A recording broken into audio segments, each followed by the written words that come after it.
Good evening, everyone. Can you hear me okay? Wish I could see you because I got my reading glasses on, so I just look out and hope I'm connecting. Good evening, I'm Dave Lenox. I'm the Stanford University architect and director of campus planning. I want to welcome you to the fourth lecture of our architecture, landscape, and urban design lecture series. And the theme of this year's series is materiality. Since the dawn of the human race, we've harvested the natural materials around us in order to craft shelters that would protect us from the elements. We've evolved to the point where we even can choose sustainable building materials, and that choice seems to be limitless. We asked our speakers to consider how they approach materiality in their design processes and what it expresses about the program, the place, the culture, and more. And with that sentiment in mind, we invite you to sit back and relax and hopefully also get energized and enjoy the inspirational work of our talented speaker. And before we begin, I want to thank Zach Posner, Director of Architecture, John Barton, the Director of the Stanford Architectural Design Program, Padma Kaditpudi, and Jeffrey Tuttle for organizing the series. I'd also like to thank the American Institute of Architects, Silicon Valley chapter, for helping us advertise and register the program for continuing professional education credits. And the sign up is right at the front door if you haven't signed up and you need those credits. Our last lecture is in 2 weeks, and we're pleased to have Jeff Koval, Skylab Architecture. It will be held here, 6:30. And I want you to note that it's 2 weeks and actually 1 day. It's going to be held on a Thursday evening next time, not on a Wednesday. So now it's my pleasure to introduce Ted Flato. Ted is a fellow of the American Institute of Architects, but he is more importantly a Stanford alum. Yay! He's received acclaim both nationally and internationally for his straightforward regional designs, which incorporate indigenous building forms and materials to respond to their context and the landscape. By applying sustainable strategies to a wide variety of building types and scales, Ted seeks to conserve energy and natural resources while creating healthy built environments. His interest in a myriad of building systems has resulted in projects ranging from mass timber structures, prefabrication, and even 3D printing. His work is always sensitive to the climate. And since founding Lake Flato Architects with David Lake in 1984, the San Antonio-based firm, yes, it's a Texas firm, has received over 300 national and state awards for their architecture design. That's really impressive. In 2004, American Institute of Architects awarded Lake Flato the prestigious Firm Award, the highest honor an American architecture firm can receive. In 2019, Lake Flato was recognized by Architect Magazine as a top firm in the US in the annual Architects 50 ranking. And perhaps most impressive, 15 Lake Flato projects have received the National AIA Committee on Environment, which is called Top 10 Award, the highest recognition for sustainable design. That's 15 national awards for that. So I'm looking forward to this presentation. Hope you are. Let's give a warm Stanford welcome to a Stanford alum, Ted Flato.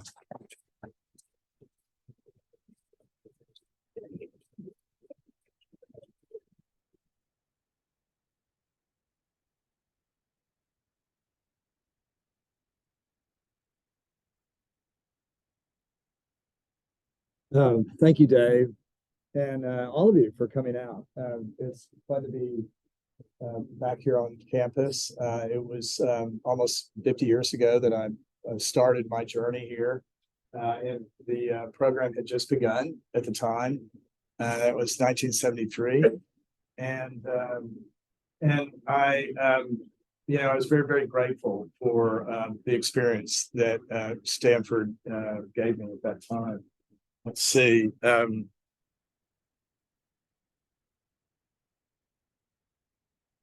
I'm sure it does, but the arrows mean something. Yeah, No, it's not working. It's not your fault. All right, so the batteries. I tell you what, it's just like it was. Okay. Well, I could click. There we go. Oh, you figured it out? Yep. All right. So, There I was, a number of years ago. Wow. I know. And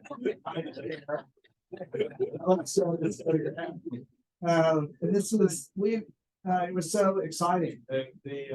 We were right in the geology corner for some of those who remember that space. We had renovated that space. We owned the space. It was very exciting. There were only 10 students in each class, so there were about 40 in the program. And because we only had a design for 1 year, real, full, measured, design classes, everything else was interdepartmental. I was forever, looking at what was on the bulletin board. And so was lucky enough to get to work on the design of playground and then build it over the summer over in East Palo Alto. But those opportunities were huge.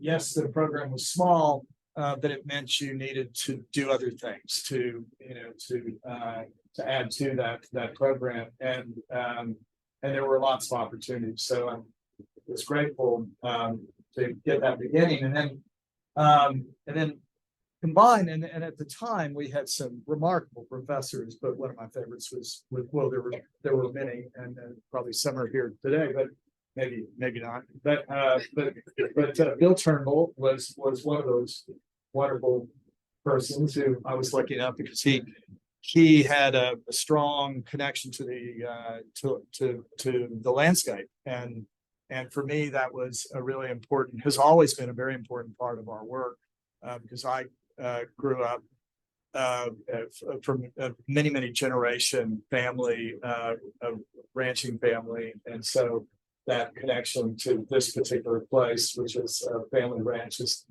has been a big part of who I am and how I approach architecture. So the combination of starting here, going back to Texas, having this already a strong landscape perspective, and then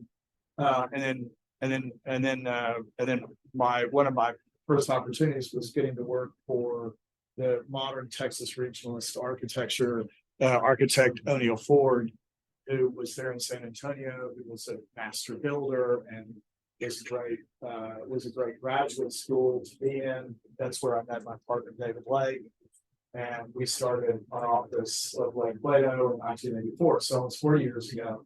And we started with projects like this that were in the country that where the objective was to connect to the environment. And so I always like to say that style took a back seat.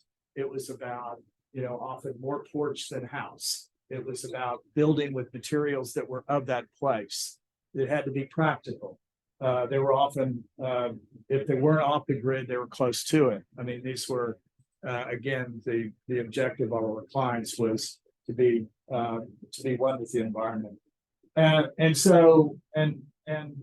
getting to start your career or start your projects in that way allowed us to hone our philosophy that architecture should be particular to its place, be a partner with the environment. The landscape was an incredibly important piece of the puzzle, and that it was inherently sustainable. And so we were lucky enough, a lot of those projects were published.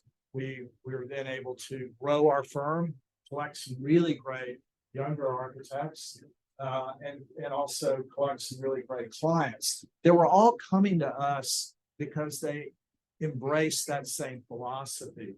And so it was started as a collaborative firm of two, and it continued to be a collaborative place. And it was a place where others could join, clients and architects, young architects alike, and you could own and push the work in a slightly different direction, but always with that same thread. And this is an image of, we're also very much maker architects. So this is we go to the same place that I have in the country, often making these fabric shelters because it's hot in the summer. And then 1 year we built a structure, which is this one on the right, that we put the roof on over a weekend, and that's now a more permanent space. It's all open air. One of my favorite buildings still today. That's what this little building is, which is all, open air, perforated wall, and the door to block cold winds and gather breeze from the southeast.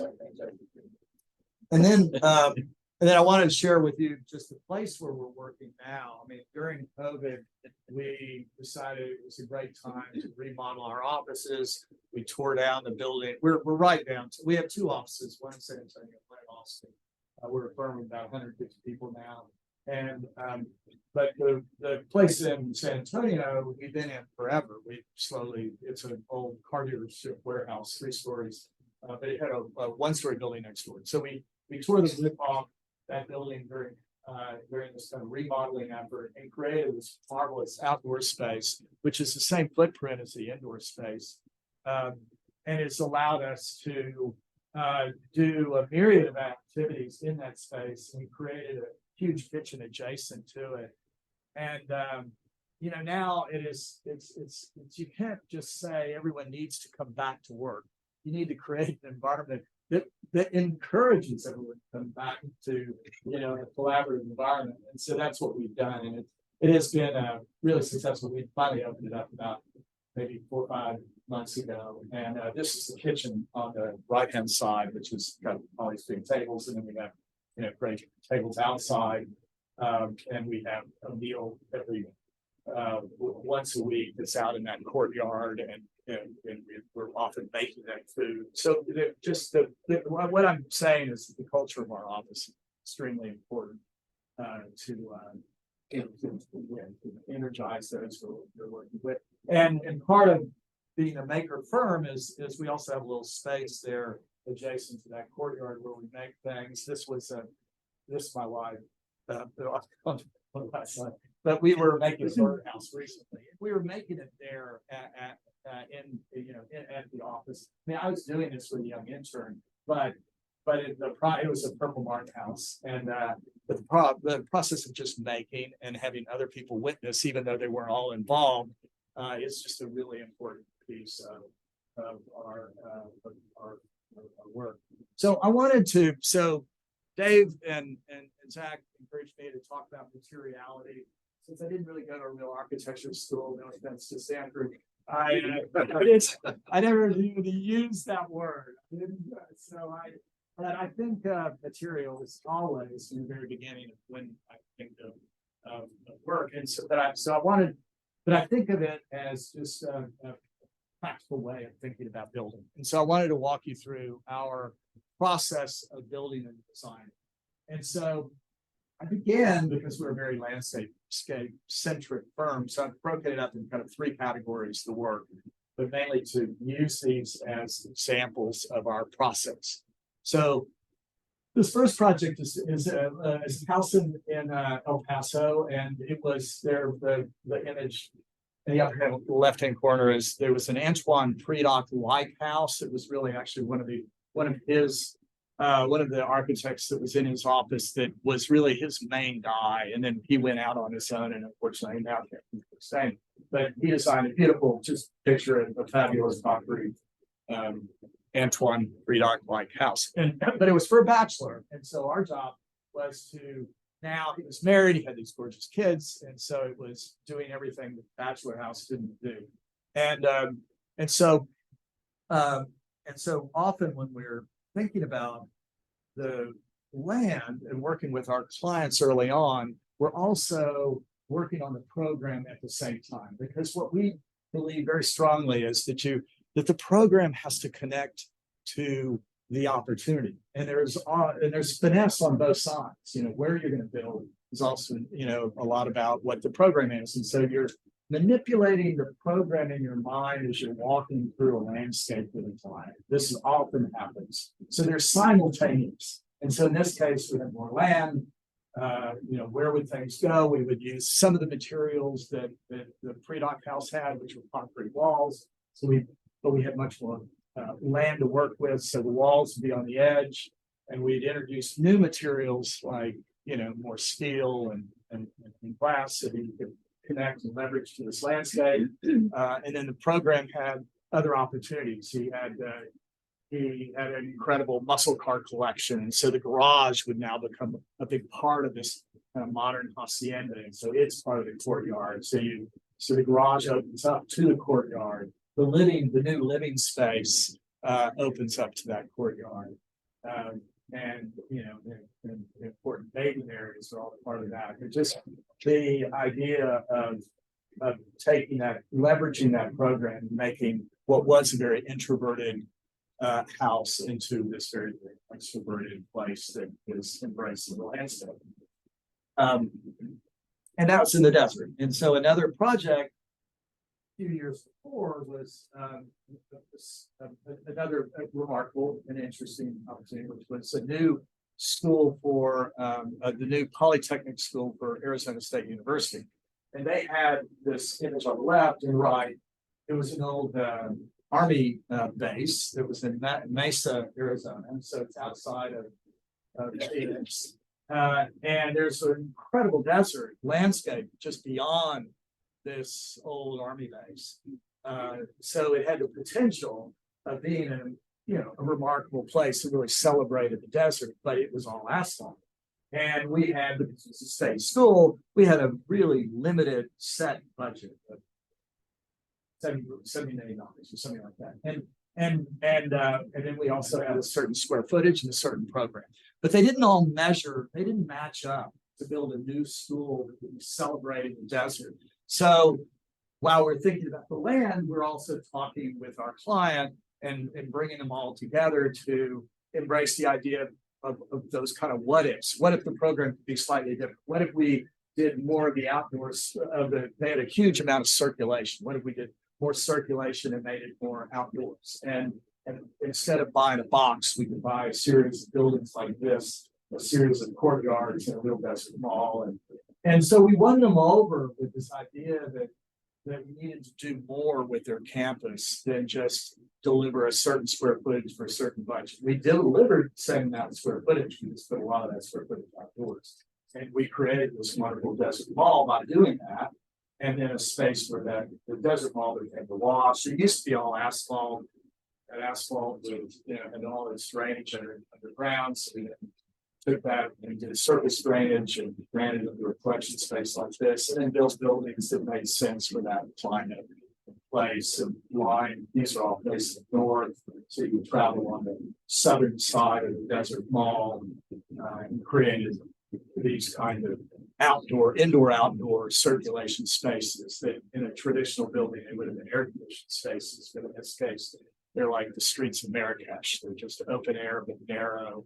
So they're controlling the hot sun, the low angle sun, and then putting that cold circulation part on display. And so it was, they're able to do more with less dollars, and then the whole sustainable strategy of how airflow would work for some of those spaces. So these spaces, again, this was, you were overlooking heading to the space, and now so we brought the investment back in. But it was all about thinking about program and land and allowing them to partner together. And then having our client be very much a partner in that effort, so that we could end up landing in a place where they too, once we talk about the opportunities, the goals, we're obviously enthusiastic about it.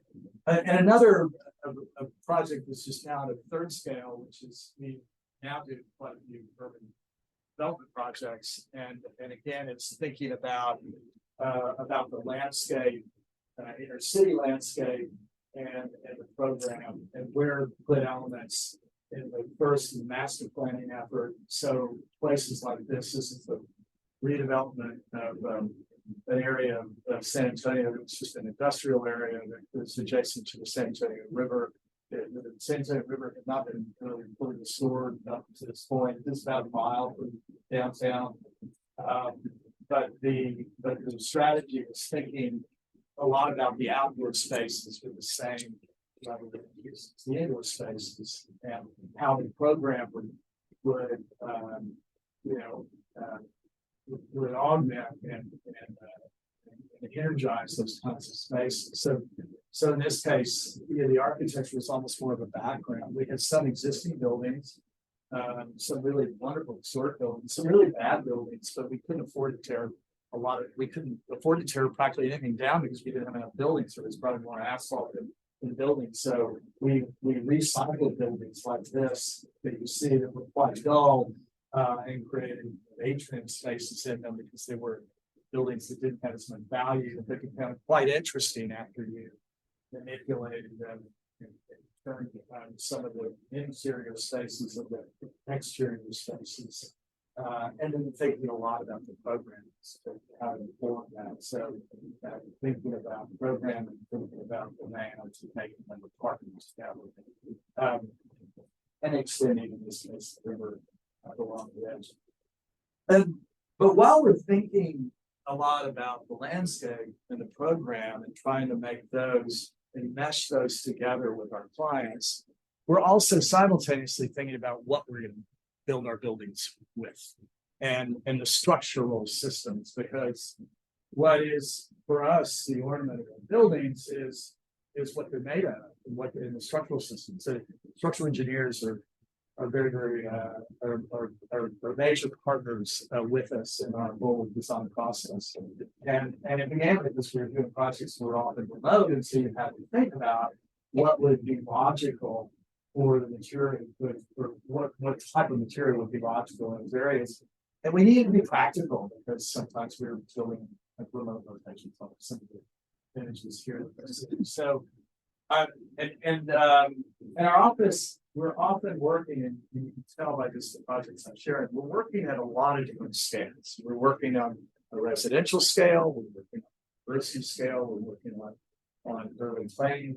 And they all inform each other, and they all have different opportunities. You can't do the same level of certain types of work at any of those different scales. So I find it really important to be able to get to work at these different scales. So this first one that I wanted to share was a house project, large ranch outside of Marfa. And it's this beautiful, gorgeous landscape that you see here. It's just all open, that kind of desert grassland. And so there, and we're only a few miles from the town of Marfa, so we had access to good contractors because we were close to the town. But our landscape was challenging in the sense that yes, it's gorgeous and it's this big sky, but the buildings would need to do a lot of more work. They were going to need to make space. They were going to need to collect. They were going to have to collect space, and space that would be, that would create the kind of oasis quality that would allow you to appreciate this big open landscape. So in this case, and we often are asking ourselves the question, well, what are the opportunities for this particular building? I'm lucky enough to get to work with a lot of younger architects, and that's just often the question I ask is, what's special? What's the new opportunity on this new project? And so in this one, we don't get to do enough rammed earth. And so rammed earth, it's a dry part of the country. And we needed to reach out into the landscape. The walls wanted to be part of that landscape. So that rammed earth seemed to make a lot of sense in that particular place. And that's what we did. But then we had to figure out where are we going to get the dirt from, because one thing is highly sustainable to use rammed earth. It's not so sustainable if you're hauling all this mass from really far away. So we had to then make choices about where the dirt was coming from. So, and those informed the color, the way that you would make things, and then everything. Once you made that decision, how are you going to pour it out? What are the walls like? And so the rooms would often have smaller openings in them because they wanted to really celebrate that mass wall. But yet, we needed to also have the big shady open spaces or porches, things like that. So we're now thinking of that combination of light steel, often used as really light oil field pipe, which is this 2 3/8 inch really delicate little recyclable pipe that's it usually runs fluid through it, and at certain times, depending on where the oil industry is, it can be incredibly cheap. But thinking of all those materials and how they come together, how they set up on the ground, how you attach it to the slab, thinking of light porch systems, thinking about if we're using that light steel, how we can make longer spans with it, but still have that thin section, so that making little delicate trusses. In contrast with that big, massive wall. So all of that is informing. Yes, we were thinking about the site and the landscape in our client's program, but we're also simultaneously thinking about how we're going to make the buildings. And this is really what is, a big part of the joy that we get when we think about making buildings. And this is about the only thing that existed out on that site. Here again, it's just the stock bank there. It was all new. And creating this kind of courtyards through the contrast. So on the subject still of material, this is another small or another cross project. In this case, this was a lake house project, and it's on a constant level lake. This is in Texas. So constant level means that you can build boathouses and things like that are sitting right on the water. But it was a deep lake. It's a granite bottom lake. So you're thinking about how do you build, boathouses and shade and things like that over water. And so it's got to be leggy. It can't rot. And so immediately you're thinking steel again. So, but it also has to be thoughtful and affordable. So you're not going to want to do everything out of steel. So you're using steel. Oh, and then we had a very, very steep site. So we're thinking of the boathouse, and we're going to make that, and we have a steep site, and so we want to go vertical, and so you needed something leggy, and so that is starting to say that okay, this needs to be made out of that light thin steel, otherwise, and then use wood and steel, so that you're mainly making the floor spans out of wood, and then you're doing the vertical sections out of light steel, and you're creating shear panels with cross bracing, and all of that is now informing the ideas behind this house. So emphasizing just how you're making this thing, and then a lot of this house is open air, and so the ramp stairs all open air, and bridges, and again we're on a steep hill, and steel made sense. So that was a lot about what would inform the detailing ideas behind the house. And all about the same time that we're doing that, I'm going to bring you back for a second. So when David Blake and I moved to San Antonio, we went to work for O'Neill Ford. I brought up before, and O'Neill was a great regional modernist, and probably his tour de force was at Trinity, and they came up with the idea of lift slab, where they pour the slabs on the ground and then they jack them up into different levels, and then you have seen these really primitive jacks going up and lifting those slabs. And the idea there, and they did Trinity University, it was a new campus, and they sold the idea of modernism on the idea that it would be affordable. I mean, originally it was a Presbyterian church, and it's in the South, and so they naturally thought, gosh, who you'd emulate would be Princeton, and so you wanted to do, Princeton-like buildings, but O'Neill and some others messed with the campus or the powers that be that know modernism and this really efficient building system would allow us to build more buildings for affordable. And it really created it's one of its great treasures, Trinity University. And so most recently we and that's this image on the left, we built a new humanities campus amongst some of those 1960s buildings. And this is O'Neill. So this is some of what's left. But O'Neill was also very much he was very, very thoughtful about just materials. So he's more of a Lou Kahn type modernist, where brick walls and mass and integrity, and so it wasn't just thin modernism. So all of this, so it's almost pre-modern and modern. So we naturally, when doing a new building on that campus, mass timber made sense. Okay, this would be the kind of materials that would make sense, would take Trinity to that next level, using technology, but now a technology that's highly sustainable. And then we let that drive a lot of the decisions, and we were able to play with these big mass buildings, so we could do leggier buildings, so we could, these kind of heavier duty 60s buildings, and then the more open air. And thinking, and once deciding on mass timber, those details and things then informed a great deal of our decision making. So, where walls would be, shear walls would be, and how you could expose floors by then having raised floors above. I mean, all of that. And we've done now a number of mass timber buildings, but it was fun to add that building type to that particular campus. Another house project in Long Island. This is on the North Fork of Long Island, which was more of a kind of the rural part of Long Island, a place of barns and wineries. It's just really bucolic part. It's not, it's the antithesis of the Hamptons. And we had an incredibly beautiful site. It's out on one of these points. And it's gorgeous. And so we naturally were thinking, okay, well, we're going to do these very, very simple, understated black barns.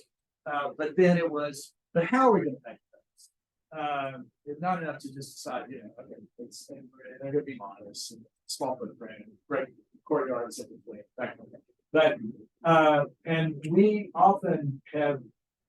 We have been working in prefabrication quite a bit, and one of our collaborators is in New Hampshire, and New Hampshire is just across the sound from our location, and so we thought, well, prefabrication would make a lot of sense, and it made a lot of sense for a number of reasons. One is it's a very expensive place to build on Long Island, but also the permitting process is really long. And so you have about a year's process of going through it.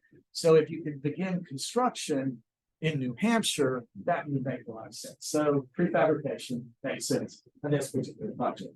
And so here it is going up, and it went up fast. Once we got to permit, then throw it up, and we had a shell fast.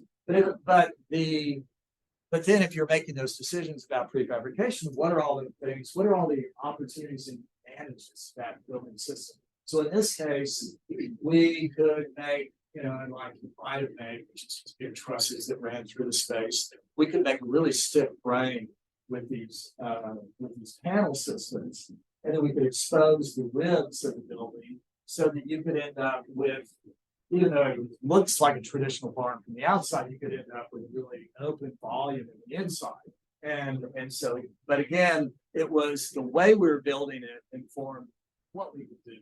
So, we would perhaps have done it the same kind of building if we were doing it as a prefabricated structure. And so this is, long street space. So this is kind of a leggy platform that we see. And then we had a local contractor naturally who then is flatting the space, but at least 50% of the building was done in a slightly more affordable manner in New Hampshire. So it really did sped things along. It was affordable, but probably most importantly, it was even better made than we would have made if we done it in a more traditional thing. So and so in this interest of prefabrication, 3D printing is part of what we're often looking at, or looking at opportunities. In this case, there's a group in Austin called Icon that have been they started out, the owner, Jason Ballard, was a client of ours. We were doing hardware stores, these sustainable hardware stores for him. And so when he started doing 3D printing, he had invited us to work with him to show the distance that you could go, the beauty of 3D print. So they're currently working on a larger development there in Austin, but our charge was to do this kind of sexy small building that people could stay in just in downtown Austin. So they bought a lot in downtown Austin. And our job was to show all the advantages of 3D printing. And 3D printing, one of the things you can do is, curvy walls and pretty walls and interesting walls. But what you can't do is the whole, at least right now, unless you do kind of igloo shapes, you still have to put a roof on it. You still have to do a lot of other things. So in our case, it wasn't enough to just be inventive with his wall system. We wanted to also show how we could maybe do mass timber as a roof system over this thing. So we were thinking hopefully about other systems other than just the 3D printed space. But here you can kind of see, and we all this is not, I mean, I get quite averse if somebody that brings a French curve into the office. It's like, oh my God, a curve. I can't do it. But on the side, the curves make sense. And so we have these sexy, and in fact, they're not even just curves, it's like it's the other way. You can do all that. And oh, by the way, it's pretty, while you're sleeping. Fantastic. But the combination of those gorgeous printed walls combined with thinking of kind of almost prefabricated panel boxes and roof system was the effort. And it was also an effort at showing how small footprint you can make, but still very elegant spaces. And then and really enjoying the whole process. If you change the water composition just a little bit in these little tin-based things that come out, the color changes. And it's really soft, feels like corrugation. Magical, wonderful, and interesting material to play with.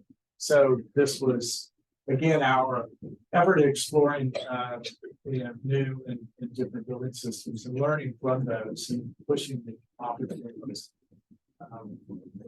And this is a house you can in some, you can at least visit, but in some people can stay there overnight. So we do a lot of big landscape projects, a lot of big collaborations with great landscape architects. In this case, this is on the San Antonio River. The Army Corps of Engineers originally just created a floodway through San Antonio, and then later, over time, we've slowly been renovating pieces of the San Antonio River. And so this was the stretch that they call the mission stretch. And this is the confluence of a creek and the river. So there was a little bit more land in this project. And our client in this case was the foundation that raises additional money for these park projects. And where they got to start was really augmenting projects that couldn't afford art. And so art was very important. And so on this project, they wanted an education facility, they wanted a shady pavilion, they wanted a destination, they wanted it artistic. So the very first thing they said was, we love you guys, great, but we don't want one of your bars. And so no problem. So we can do art too. So we collaborated in this particular case with an artist that one of my partners went to Tulane with, who had been an architect and went on doing sculpture, and he was working on these I think paramedic, I don't forget the name, but anyway, it's a shake. Someone can tell me. Parabolic. Well, not parabolic, but anyway, sorry. Yes, but anyway, it's geometric shapes is what his computerized system. What did you have? Anyway, I don't know. But so that is what we were trying to come up with, was very thoughtful shapes, but that could also be replicated in an affordable manner. So concrete made sense, but how to do those in an affordable manner. So we came up with one particular shape. So we only had to make one form, and then we would reuse that form over and over again. And then it was just a matter of how they came together. And it was a complex shape. And we had these wonderful holes in it. And part of the whole idea of the shape was to emulate the water system in San Antonio is an aquifer. And it's a limestone aquifer. And the aquifer is created, but when rain comes down onto the limestone, it erodes and and creates caves and underground, cisterns, which are aquifer. And so the thought is the shell structure would emulate that. Also, though, it needed to show the importance of water in sustainable systems. So the water runs down these kind of funnel shaped roofs and then goes into a cistern underground. But it also, we're able to have these wonderful holes in it that are light cartography. And then we had a bunker building, a classroom building adjacent to it that was a workforce adjacent to it. But it was embracing this idea of, again, of something that would be beautiful, something that would be, more sculpture maybe than typically what we would do, but highly practical and thoughtful once you really go deep into how you're going to make it. So this whole thing is a big system underneath it, and water slides down these flues and goes and is stored in the ground. And that interest in prefabrication, we've now been working in this for probably 15 or 20 years. Probably we've been working in this project that we call, or a building system that we call the porch house. And the idea was to do houses that were in the country that could be more affordable, get design in more people's hands at a price. And we had a factory doing these, but we were always doing onesies and twosies, and it's been rather frustrating. Finally, we've collaborated now. It's a better way of doing things. Collaborating now with a developer, and so it's more product driven than architecture driven. And we did a number of infill houses, traditional infill houses right now in the western section of Dallas that look like this. And now we're doing, building a factory to reproduce these houses. And, the smaller ones go for 10. So it's a way of, and they are built in a factory and shipped out. They have a perimeter concrete thing, but they're not. And this was actually an image of some of our porch houses that we were doing about 15 years ago, only because this factory that we're working with now with this new contractor, this new developer is currently just being finished. So they're going to start building units that are like this. It's just an effort. I've gone to visit some people that bought these houses, and it just they didn't hire us to design their houses, but they're so enthusiastic about just the quality of life that comes in and the simplicity of it, the simplicity of materials, and at a reasonable price. So again, it's just something that we're forever kind of investigating and pushing. But in this case, it's more of a business deal instead of a product that comes out of our office that was a design process. It's more of a product that you can buy. I think I wanted to end on just a few projects that so the idea of land and having the program be an important partner with the landscape, so that the buildings can really be partners with the environment, and then thinking about materials that inevitably is putting you in a direction of sustainability.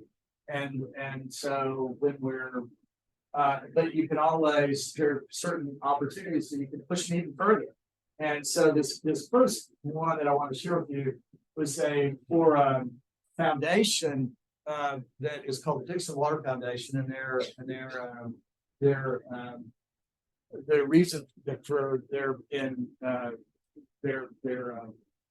the goals for this foundation is to show how agriculture can work with the environment. So they began as cattle raisers, and they wanted to show that sustainable agriculture can bring back a high grass prairie that used to exist in some large sections of the central section of the United States. And so in this case, and the project is a pretty modest idea. All we needed to do was an outdoor classroom out in the middle of this open grassland. But what we encourage them to do is let's do more. Let's do, a living building, which at this point, there had not been a living building other than on the East Coast or the West Coast, and there's just a handful of them. And they're complicated to do. There's a lot of bells and whistles. You gotta, sustainable water systems and sewage systems and but this was we can see that this would be a relatively easy to do because most of the footprint could be an air conditioner. So we were already headed in that direction. And but we needed movable walls that would block wind at times, or glass walls that would block the winds. And we needed to really think about where the water is going to come from. It's important to have a well, and so having enough water, and how then also how the whole sewage system would work. And so it was just but it was an example of working with a client to seize an opportunity and do a building that would even have a higher sustainable jobs, and because we could, and it needed to be at that level because it would reflect the mission of that institution. We did a winery down in Paso Robles that also was about celebrating the whole winemaking process and doing that in a thoughtful and sustainable manner. And it began with just the wine making facility, an open air facility, which you can do in that Paso Robles weather, and then thinking about how the windows could crank open at night and let cool air in and close down during the day, and just thinking of simple building systems and celebrating the process of winemaking, putting a lot of the barrels and the aging process underground. But in this case, rather than digging underground, we built the concrete structure that we then put earth on top of and brought natural light in. So that where all that dirt is where it's an underground barrel operation. And just thinking about building systems that would that work with that whole winemaking process. And another interesting opportunity that came our way was in Houston, which one would not think of as a place of high sustainability. It's incredibly hot, it's incredibly humid, it's in Texas, it's an oil town, et cetera, et cetera. But in this particular case, this was a real interesting opportunity. The group that hired us to work on this project came up with the idea of that arts groups, a lot of the small arts groups, and Houston has some incredible startup, interesting arts groups. They're all struggling to and competing against each other and looking for spaces to work in. So in this case, we brought a lot of what we call the homeless arts groups together under one roof, created a lot of spaces that would be leveraged constantly. That would be used all the time instead of one program here, one program there. So high utilization, which is a very sustainable idea to build a building. Certainly wanted to utilize as much as possible. And then because we had a myriad of different institutions, we wanted people to come to this place and discover all the things that were going on. So we made their entire lobby outdoors, and we were able to do that. We had a bar and an eating place at one end, but it allowed the lobby to be an informal space. You can then see really quickly all the different programs going on. So even the idea of creating an unair conditioned space in Houston is just something that does not normally fly. This flew, this made sense, and this was, you can say, I'm seizing the opportunity, making a sustainable, making a building type, which is theater and performing arts spaces, which are not inherently sustainable kind of spaces. I mean, they have to have a whole lot of air changes and things like that, but doing something that was by doing space. So this is this open air lobby runs through the strategies, and it had performance space and then two-dimensional art space. So I'm just going to answer. My God, it's a good invited that day. And the lady, no, I'm just anyway. No. So I wanted to share with you something that's familiar to all of us is at least the land here at Stanford. And for me, it was a great opportunity to think again about the beauty of this campus. And this is a great project that is moving forward. And it is going to be one of the most important schools that I think that Stanford does. It's the Your School of Sustainability. And Stanford was nice enough to invite us to go through the process. And I just thought I wanted to share just some of this with you, just because of the I was thinking I might have more students here, and it's not quite the case. It doesn't look like here. So it's more of a student involvement piece about, okay, how do you show your process with a group of both architects and non-architects, professors, and to demonstrate to them how you would work together. And this is Stanford has been doing this interview process for quite a while, and it's a very successful process, which is don't ask architects just come in with ideas, have them come in and express kind of how they're going to work with it. And so I wanted to share some of just what we were doing there. We I think made it very difficult for the decision making process, but we did come in second, so we didn't really good job. So Jeannie Gang got the job, and she's going to knock it home. So and they had and probably could have chosen a lot of the people that they were speaking with, and it would have done second. But I wanted to. So this is the campus is on the other side of Y2E2, not Y2E2. It's SEQ. It's what? SEQ. This is why you didn't get the. Yeah.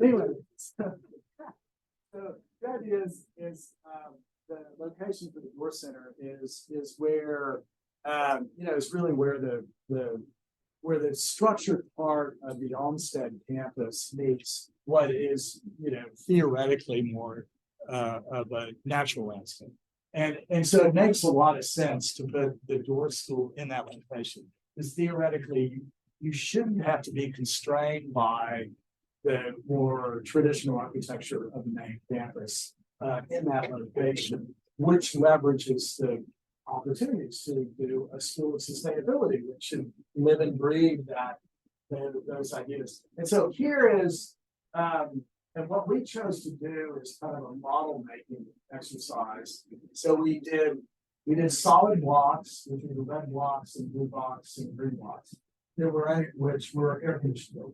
And then we did all the kind of tan colored things that's unair conditioned space. So what we were trying to do is kind of what we were doing at Arizona State University early on, was to work with the campus architects and the professors involved in the School of Sustainability, to get them involved in thinking about the outdoor space and thinking about the challenges of the problem, which is how to build a school that will use less energy and with what their goals and aspirations for this new school. So a lot more, and so the landscape is critically important. So this is the footprint running through that model. So first we involved in moving blocks around, and then we came back with where the blocks might go, and kind of the floor plan, which is more landscape really than building, slicing through, cutting through those spaces. And then we did the series of renderings, which we do this a lot. We do a lot of computerized renderings, but in this case, we thought it was better to do just pencil renderings so that you just capture the feeling of the materials and the importance of these spaces without designing it. So the idea was we really focused a lot on the possibilities of outdoor space and how the building systems would connect and the feeling of those spaces, so that our clients could dig into this very structured model and start to imagine the quality of the spaces. So that was, I don't, but I can answer questions based on that. But I just thought it'd be interesting. This is the end of, this is my favorite time of the year. This is when our office goes out to the ranch, as I call it. We build one of these ad hoc tents. This is kind of finally what it is. This is about a few years ago, right after COVID. The river was still running quite well. Now we've been in the drought. And you can see a lot more concrete here. But now I'm available for questions, and I'm really close to 7:26. Not so bad. Okay.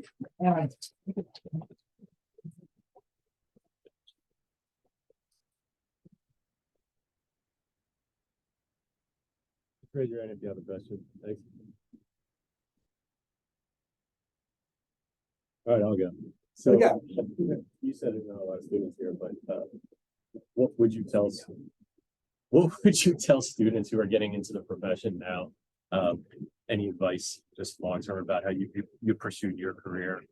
Yeah, so the question was, what kind of advice would I give students now looking back on my own career? And we had a nice conversation kind of along those lines about, some people are very, very interested in starting their own office. They can't even imagine anything different. Or someone else asked the question of, gosh, it seems like kind of a mean profession. People beat you up and it's kind of tough. Can you kind of deal with that? And anyway, what I said was, I really think it's important to, when you're coming out of school, to find a place that you can really imagine is doing the kind of work that would excite you.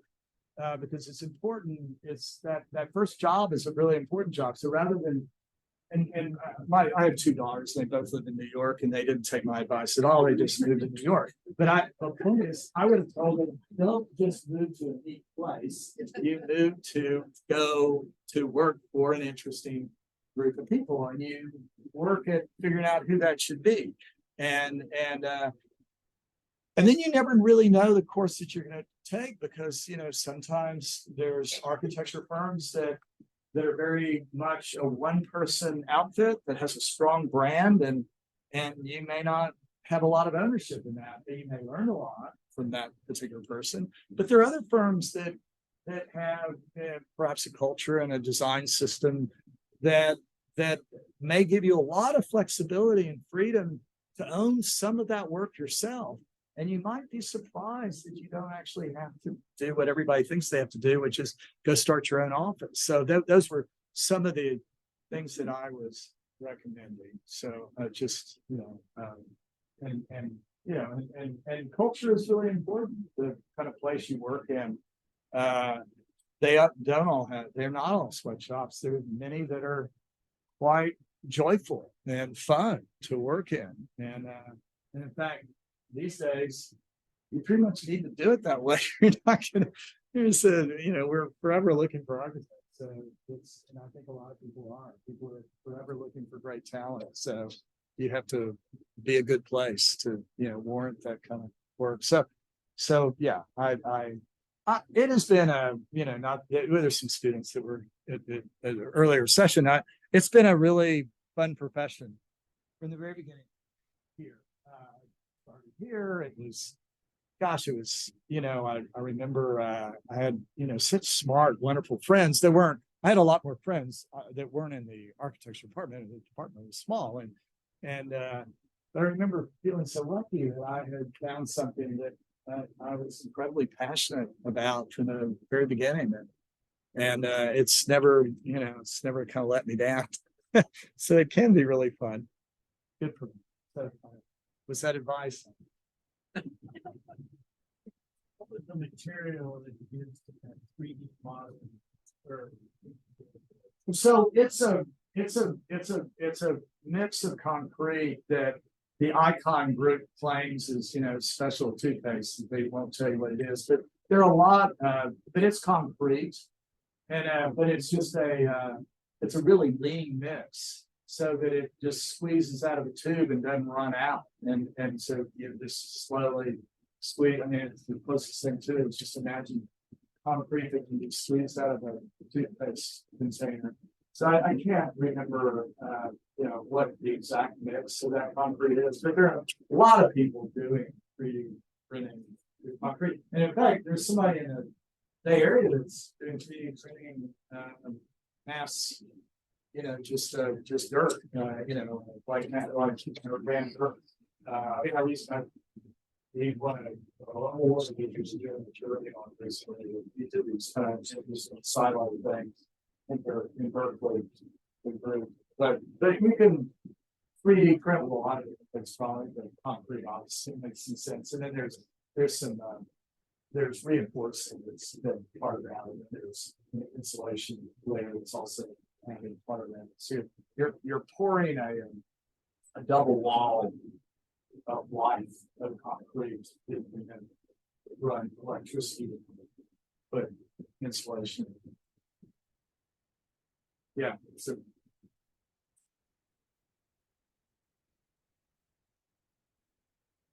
So my first introduction to Plato's work was about 20 years ago, when I was in grad school, and I kind of followed what you guys have done over that time. And one of the things that I really admire about your practice is that you're kind of in the geeky, nerdy beats of the sustainability conversation. But when you present your work, what comes through is a sense of beauty, joy, calm, sort of, the products that we want from having done the right thing by the planet. How do you maintain that balance in your practice? Because, as someone who tries to do right in terms of sustainability, I always find myself lost in the numbers and the beats and everything. And then how do you keep this balance of zooming into the details, but zooming out to keep the focus of, just how you presented the stuff today, but what you're left with is really what you want at the end of having done right in the climate change trends, right? So how do you yeah, well, it's a great question. I mean, sustainability is, for us, is a lot about being, trying to be really practical, trying to, making good choices about what we're going to build with, and then using the and then I mean, it's very, very practical. So where you're going to have shade, and where you're going to have cross ventilation, how you're going to have balanced daylight. But all of that is part of the for us is part of the ornament of the building. So it's but I'm probably lucky enough that we get to work with people who also are in the weeds, because it is a collaborative form. So you're getting a talk from the person who's way over here is not as into the weeds. I kind of go, we can do this, and this, and make a couple of kind of key directions. And then there's a lot of weed and work that happens behind there. And so you need it all. You need, you need to collaborate with just brilliant engineers. I mean, in the beginning, it used to be our work was a lot about intuition and not as much science. And now it's a lot more about science, and now it is a lot about numbers. It's not good enough to just say something's going to perform a certain way. We now are metering our buildings afterwards. We stay connected to our buildings well beyond. I mean, the subbuildings, but still by design, because they're not performing the way we thought they were supposed to perform, and it's very educational. And so there's a lot of weed work, but it's I'm showing you the highlights. There's some dull weed work jobs. But it is and part of our, I feel very strongly that our work needs to be inspirational to others. It needs to be something that others can embrace and do. It is not enough to do remarkable work that isn't reproducible. That doesn't really do anyone any good. So it has to be to a certain level, pretty basic, elegant, basic, so that other people can pick up on it, because we can't know anything doing that work. We've got a lot of buildings to build, and so, yeah, it's just, but thank you for saying that. You saw the highlights, but it's very nice. But it is a very good question, and there is a lot of rework. There's a whole lot. You come up with, I mean, that's the beauty of having a large office. I can spin out some kind of, high level ideas, and then a lot of people will roll their eyes and go, we're not just something that's going to happen. But eventually, if you keep pushing it and asking questions, you can end up accomplishing things that sometimes people thought you couldn't do. So it's, and trying to only accomplish a few things instead of a myriad of things. Trying to keep your palette simple. But thanks, good question. Thanks, Ed. Yeah. Let's have one more round of applause. Thank you.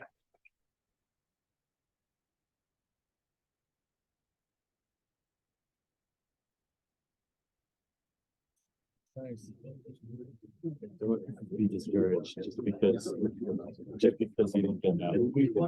We love your work. You're gonna be invited back again, I assure you. No.